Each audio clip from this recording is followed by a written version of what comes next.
So how's it going? Let's take a look at simplifying these square roots. Now, here's the thing. Most of us know, well, the opposite of a second power is a second root. So in our brains, this is what would happen. Don't write, just watch. In our brains, we're like, well, these two would cancel each other out, so I would just be left with 7.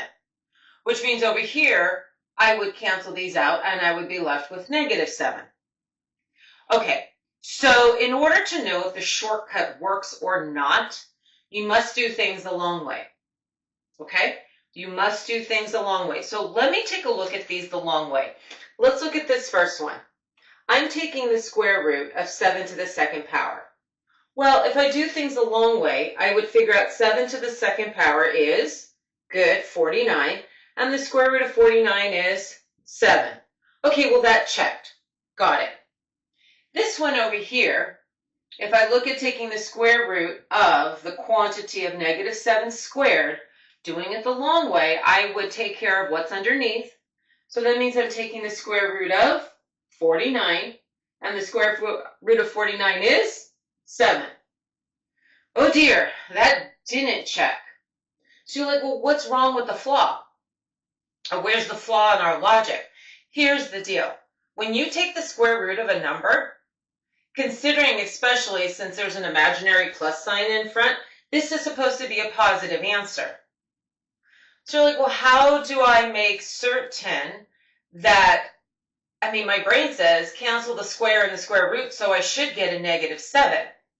Okay, so we do a little addendum to this, and we kind of have a little bit of a formula that basically says when you take the square root of any number that's being squared,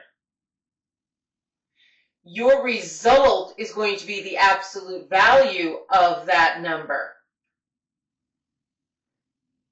So for instance, over here, if I look at the first one, that would mean that when I take this square root of 7 to the second, the result would be the absolute value of the number I'm squaring, which would just be 7.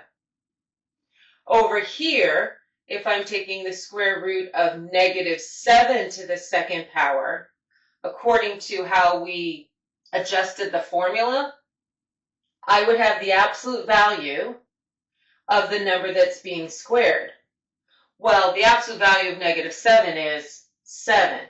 So now it's checking out. Now it's working. That's why this is extremely important for us to always remember that when you take the square root of something being squared, the result is the absolute value of that number or variable that's being squared. Got it? Okay. I gave you 2 cases where one was more obvious. You're like, well, yeah, that's 7. And this one shows why we need the absolute values, because doing it the long way says I'm supposed to come out with a +7.